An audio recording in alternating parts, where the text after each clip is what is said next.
Okay, today we are looking at WSFS Financial Corporation. They're headquartered in Wilmington, Delaware, with a ticker of WSFS, traded on the NASDAQ.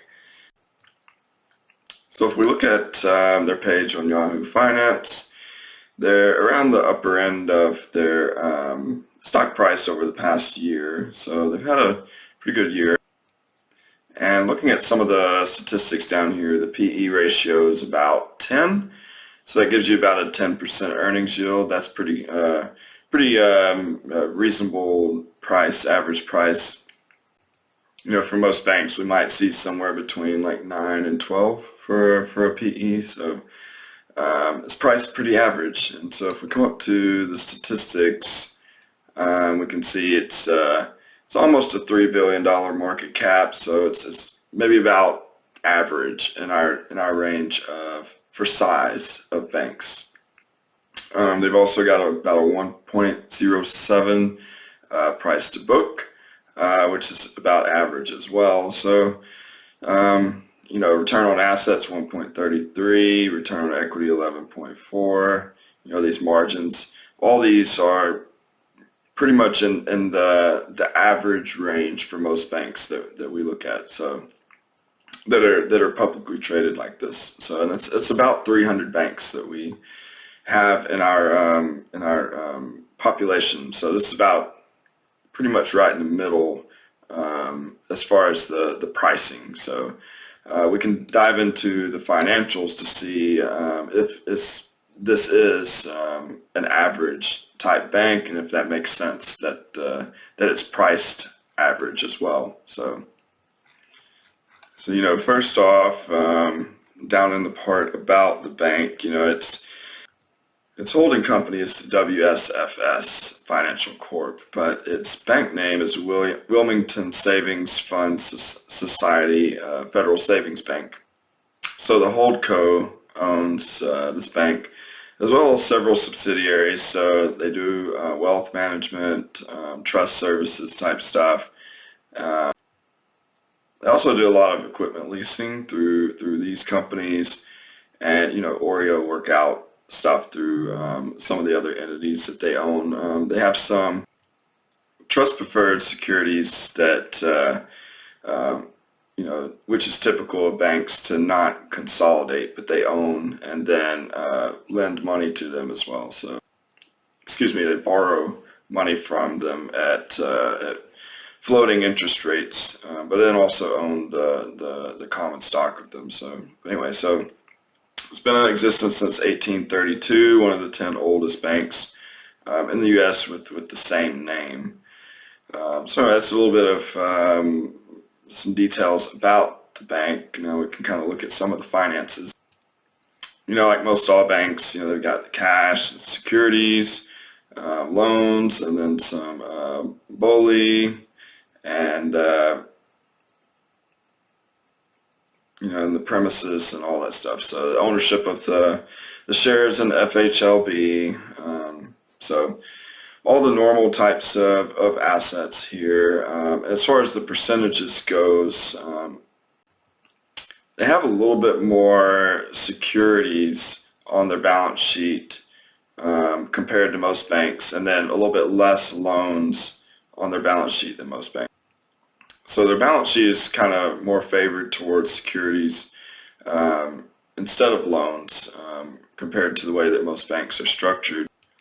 And they kind of have a lot of goodwill. Their goodwill is about 4% of their assets, when most banks is somewhere between 1 and 2%, something like that. So you can maybe surmise that they've been really acquisitive in the past and just kind of accumulated a lot of goodwill. So in a lot of our ratios that we do, this goodwill is excluded from the values.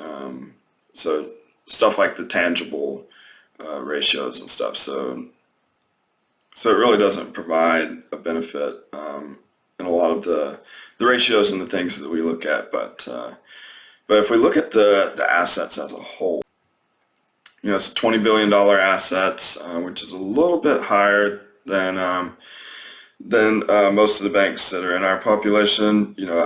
banks usually are somewhere between 5 billion, 17 billion. So this bank being 20 billion makes it maybe slightly on the larger side compared to our average bank. And from a leverage standpoint, the assets are a little over 8 times its equity, which is a little bit smaller than a lot of the banks that we looked at. So you could say that this bank is a little bit less leveraged than the majority of the banks in our population. And also they're being more allocated to securities than to loans, while also being a little bit less leveraged, makes them kind of a lower risk balance sheet, from a capital risk standpoint. So it will be interesting to see how the profitability works out with that, because typically the securities will earn a little bit less than what the loans earn in interest income. So, so them being less leveraged but also more allocated to securities might hurt their interest income relative to other banks who might be a little bit more leveraged and have more allocation to loans. So we'll be able to see that when we look at the income statement and see if that's the case. But coming down to the liability side, we've got some deposits here, and then some borrowed funds and some debt. What's really great about this bank is the non-interest bearing amount. So about 4.5 billion. This works out to about 25% of its total liabilities, which is a really high amount relative to most banks. So non-interest bearing deposits is exactly what it says. The bank doesn't have to pay interest on these deposits. This is your checking accounts, so it's basically free money. So we want to have more of this on the balance sheet, or as much as we can.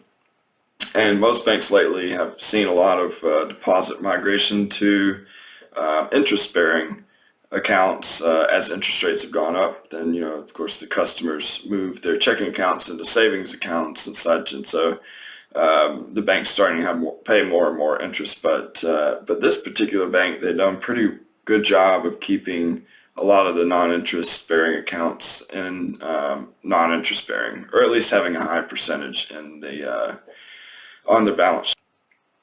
So that might really help them out.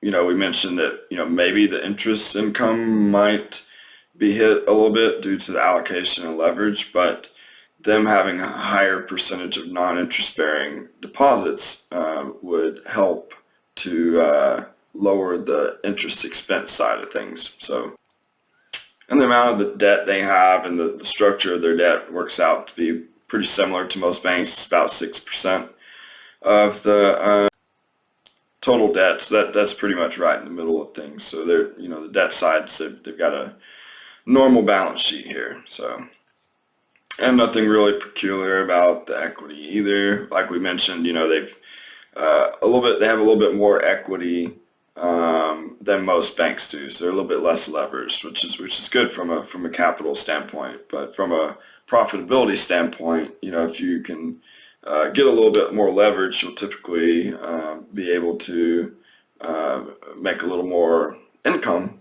But we'll see if things work out that way for them. So going up to the income statement, we've got the interest income, interest expense, non-interest income, non-interest expense. So from the interest income side, they've got 261 million of interest income, and that's about 5.63% of earning assets. So, and that's actually higher than most banks. So most banks will have about 4.75 to 5.15 of the interest income compared to the earning assets. But this bank's got a little bit more than that, so that's great. We mentioned earlier there might be a situation where the allocation between securities and loans might affect lower interest income, but it seems like that didn't result, which is great. And so it turns out that the loan interest income, 224 million, is actually a higher percentage than most banks, percentage of the earning of the loans. So they're earning a lot more on their loans for some reason, and we can be able to see why that is later whenever we dig into the footnotes. But that's what's giving them a little bit more interest income than most banks compared to the assets that they have. And interestingly enough, the securities earn a little bit less. The 25 million relative to the securities is about 2.35% of the securities balance. And that's a little bit less. Typically we see about 3% is what the securities will be earning. So it's a little bit less on the securities, a little bit more on the loans. But overall, they're earning a higher yield on their assets than most, mostly due to the loans earning a high percentage. And then looking at the interest expense, 86 million. Part of this is interest from deposits, part of it's interest from debt. And it turns out this 86 million is it's about 2% of the total liabilities, and that's pretty much right in the middle of the range for most banks. So they're earning about average on, or they're paying about average on their deposits and liabilities, but they're making more on their interest income. So that's giving them a pretty good net interest income, 160 million. That works out to about 3.41% of total assets.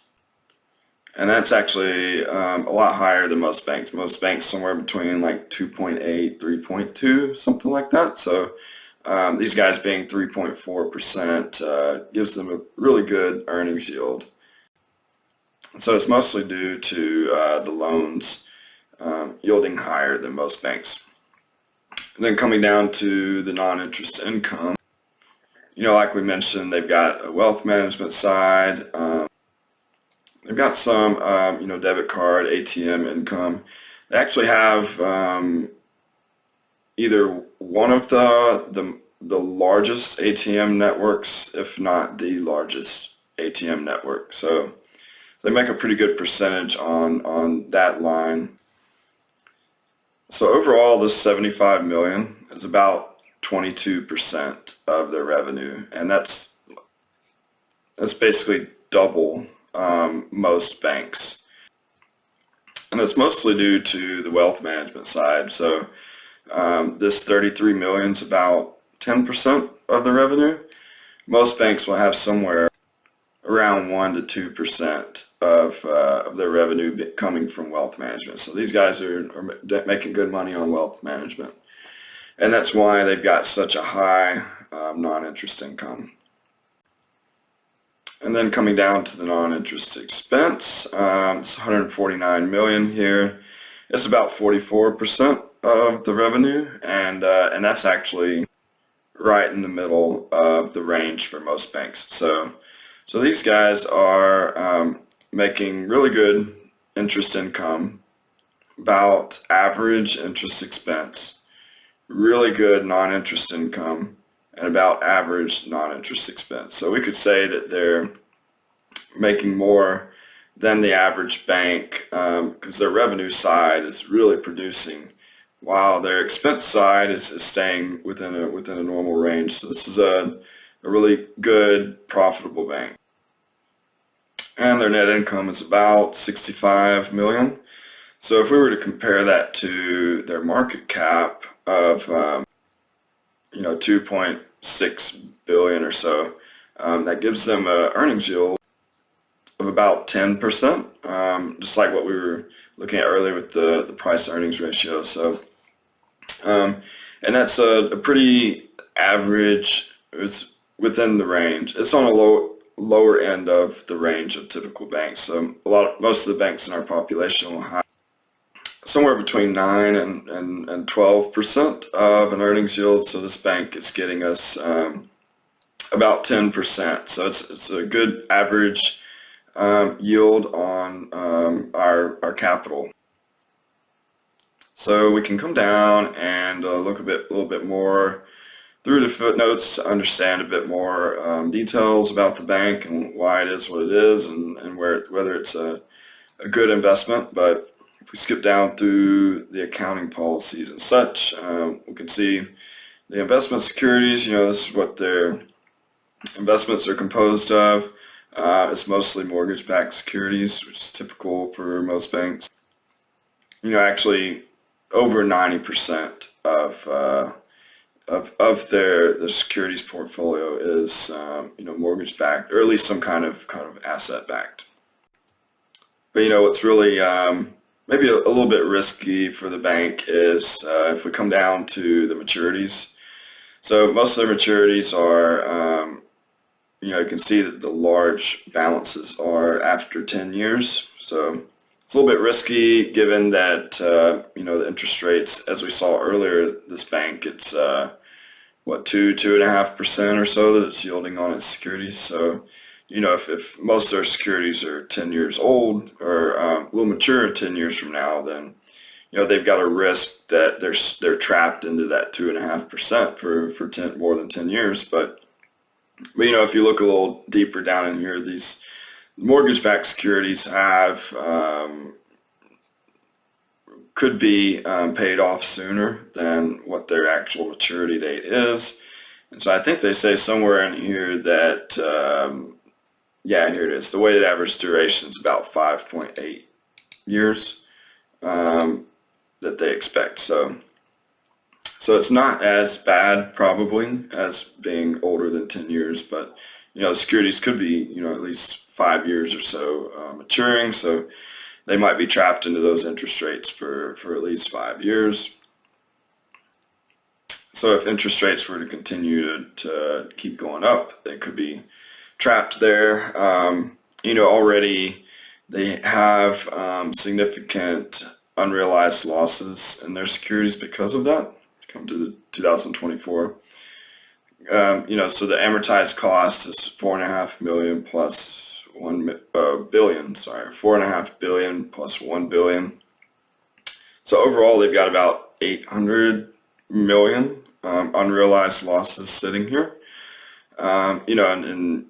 Those won't be realized if they don't sell the securities. But it's just kind of something to think about there. So depending on the structure of their loans, they could possibly have enough earlier repricing loans to counteract the later repricing of these securities and not make it so risky for them to get squeezed if interest rates go up further. So we're coming down a little bit more. We can see the structure of the loans. We've got some commercial and industrial, and then a couple commercial real estate, construction, and then residential, and then consumer. There's actually a lot of consumer loans compared to most banks, and that may be why they're able to earn a lot more yield on their loans than most banks, because it seems like they've got a lot more consumer loans. Yeah, so the consumer loans are about 15% of their loan portfolio. Most banks might have somewhere between 2 and 5%. So they're really betting heavily on the consumer side. Residential loans are a little bit low. And everything else kind of falls within the averages. There's a little bit more commercial real estate than most, as well as commercial and agricultural. So really they've got a lot less residential loans, but they've allocated that more to consumer and to commercial loans. So, and that might be a lot of why the interest rates or why they're yielding so much on their loans. It's because a lot of banks will have these residential loans, and you'll think, in your own personal mortgage, recently mortgage rates were really, really low, 3 to 4% or so. And so a lot of banks will be heavily borrowed in these, and so they'll be earning pretty low interest rates. But maybe this bank has been more more on the side of the commercial side, and also consumer loans that maybe are yielding a little higher, like automobile loans, that type of thing. So that would explain why they're or how they're yielding so much on their loans. But getting into the credit risk side, it looks like they've got a lot higher credit risk. Their allowance in total is about 192 million, which represents about 1.5% of their loans. Most banks will be about 1.25. Somewhere between 1 and 1.25 will be the allowance that the reserve that they've placed. But these guys are about 1.5, so they're reserving a little bit more for potential loan losses. And we'll see why that is shortly when we start to look at the past dues. So, if we added the past due, 56, plus it's loans that aren't accruing, the non-accruals, we get about 122 million. So there's about 122 million of loans that are either past due or not accruing at all because they're older than 90 days past due. So, and that's a really high amount. It's about 0.94%.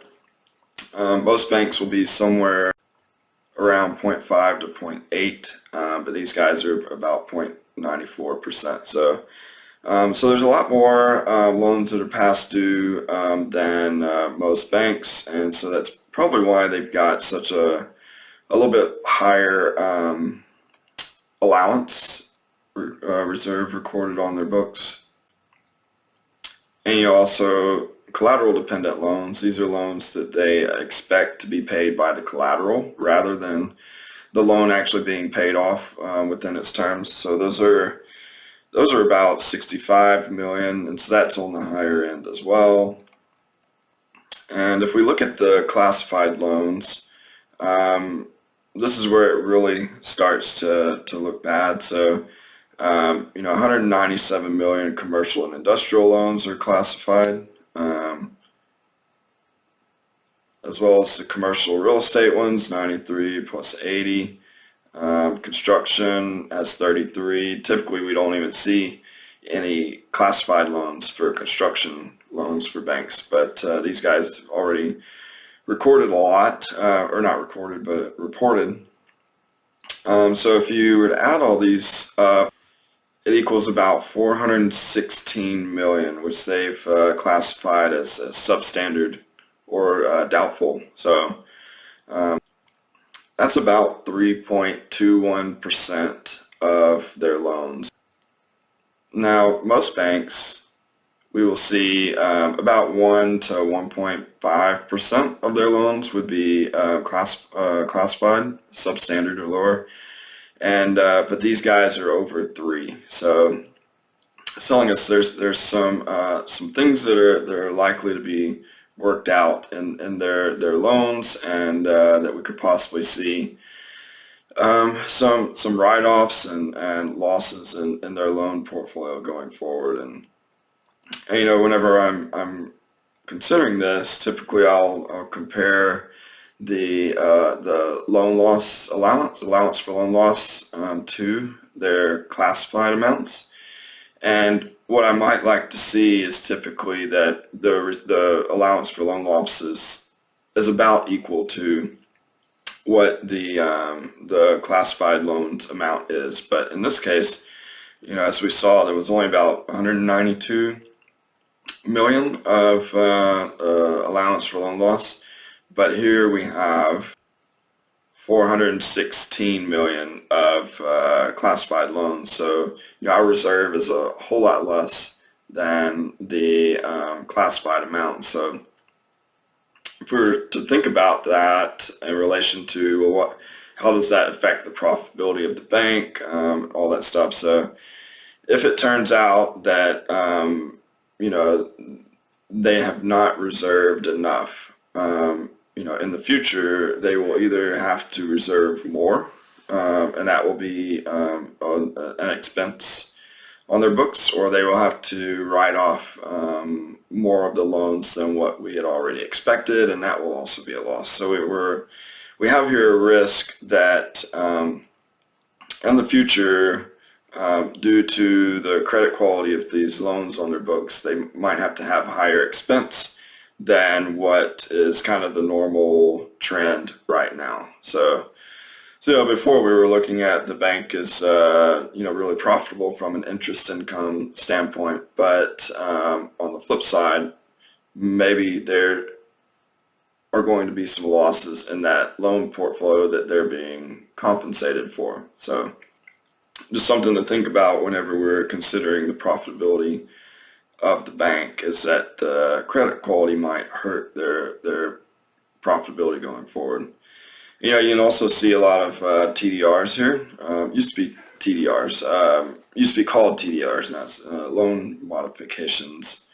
But so they have a little bit more than most banks, 38 million just in this quarter. It's mostly term extensions, so that's good. They're going to get paid more interest out of that. If it's a longer loan, they'll be paid more interest over that longer period of time. But it's still kind of concerning that they're having to do modifications to their loans, or so many of them are. So many of their customers aren't able to pay their loans under the terms of the requirements. They're having to modify those terms to at least get them back on schedule for paying. So we've got a lot of maybe potential credit quality issues there. Now down to the fair value measurements. This footnote down here compares the fair value of the assets and liabilities on the books to what is recorded on the books currently. So we might expect to see the fair values of the securities to be a little bit less, which it is. It's surprising to see that the fair value of the loans is more than what is carried on the books. So that tells us that perhaps the loans reprice a little bit sooner than what we typically see for the loans. But in the case of the securities, we got it's only about $100 million difference here. So on the securities, and that's actually only about 4% of its equity. And then the value of the loans being more than the costs would mitigate that a little bit. So, and then the deposit fair value compared to the carrying amount's about the same. So really, when we're looking at the price to book type ratios, the price to book, what was it from Yahoo Finance, about 1.07 or so. So we're looking at it in this from a fair value standpoint of the fair value of the assets minus liabilities. It should be about the same. We don't necessarily need to be doing a whole lot of adjustments because the fair values are about the same as what is recorded on the books. So it's a little bit easier to gauge it that way and compare it to other banks. But the only thing that really would need to be adjusted for this bank is the goodwill. So if you remember, we've got about $1 billion of goodwill on the balance sheet. And so if we were going to do a tangible fair value ratio of assets to liabilities, or price to fair value of tangible net assets, it'll be a lot more than the 1.07. So if you were to calculate it out, it comes to about 1.87. So the price to tangible fair value for the bank is 1.87. It went up from 1.07 price to book because of the goodwill being taken out of the assets for purposes of the calculation. So anyway, that 1.87 is within a range of most normal banks. So most normal banks will be somewhere between 1.5 and 2.5. So being 1.87. It's a pretty good, it's a pretty average value, average price that we're paying to get these net assets. And also, if you would take the fair value of the net assets relative to the total fair value of the assets, it gets about a 7%, 7.28% actually, of what we like to call the tangible fair value of net assets.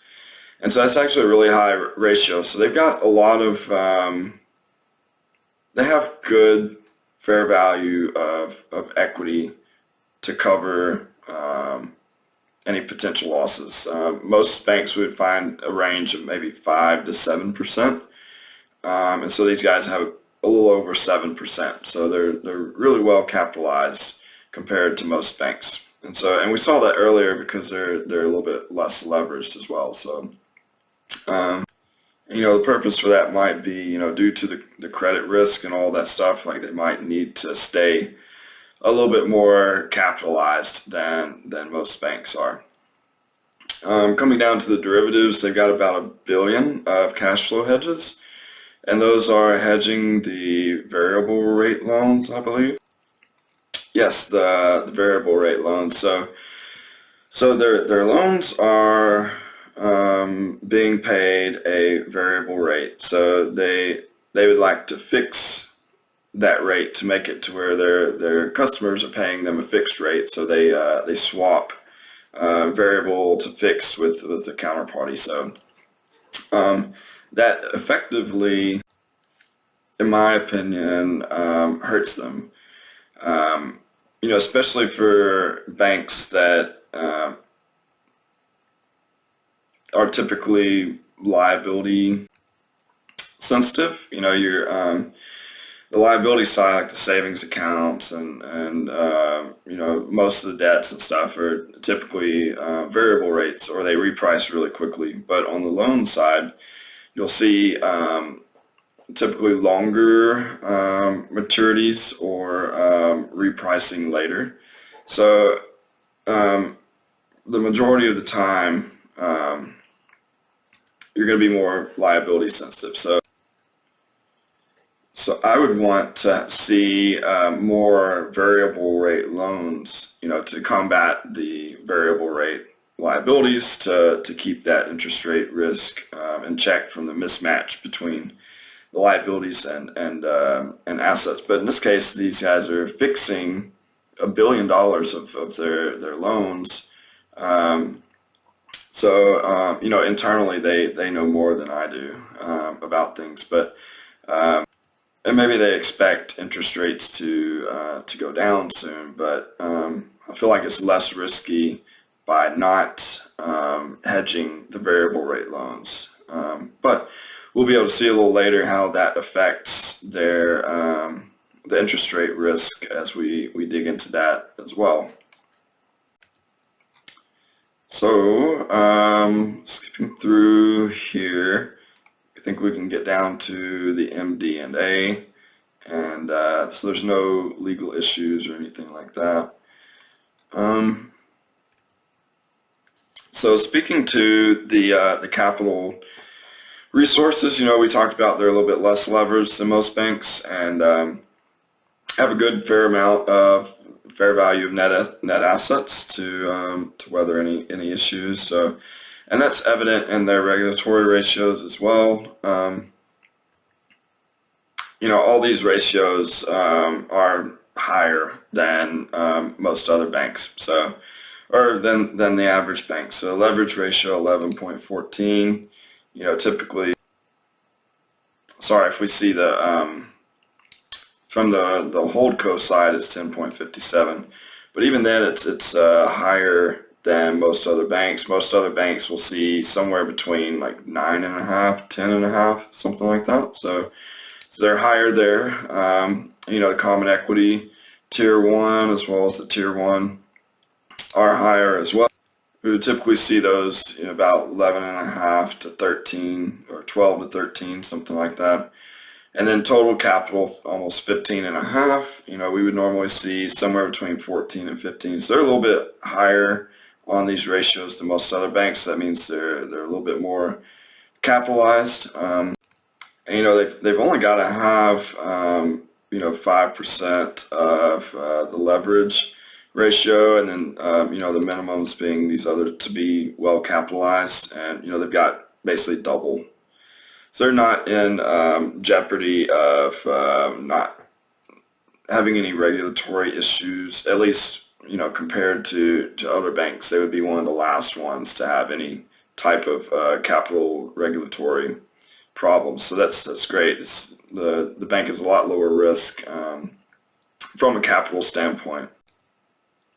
Same thing from a liquidity standpoint. They've really got a high amount of liquidity. They've got about $1 billion of cash. They can borrow almost $6.5 billion from the FHLB and the Federal Reserve. So the unencumbered securities are about $1.5 billion. So really, if as well as with the unencumbered loans, they could perhaps have another $3.5 billion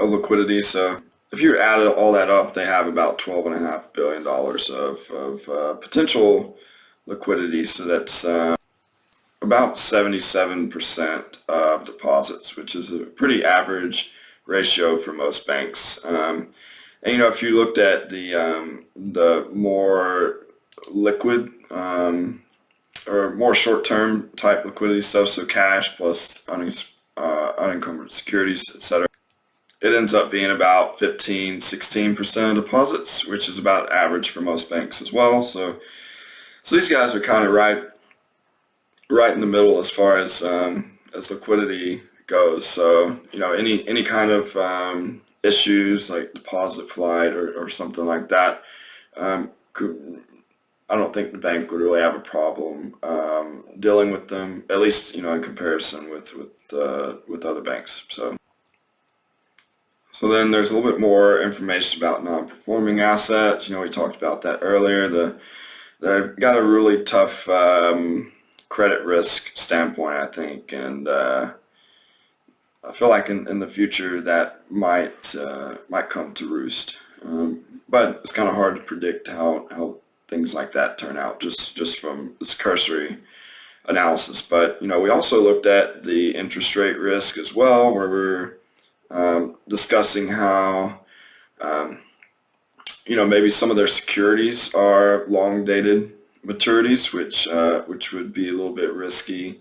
And they've also hedged about $1 billion of their loans, of the variable rate loans. So that I feel like that's a little bit risky as well. But if we look at these statistics here of these are the expectations if interest rates go up by 300 basis points, 200, 100, so on. What would the change in net interest margin be? So we've got 18, 12, 5.9, and so on. So this tells me that the bank is sitting really at an asset sensitive position. A lot of banks will not have such an asset sensitive balance sheet. So if interest rates go up 300 basis points, they make 18% more net interest margin.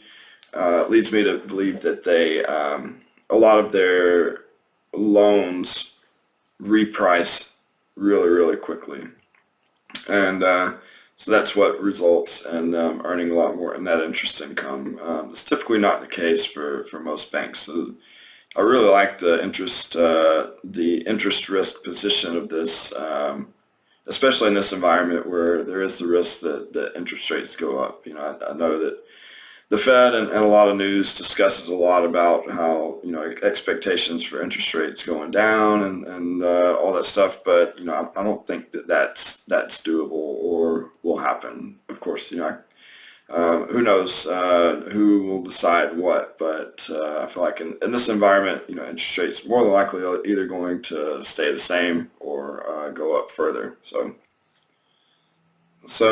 we related to this, we do a little bit of our own calculations from this based on the call reports. The call reports will show the repricing of assets and liabilities and such.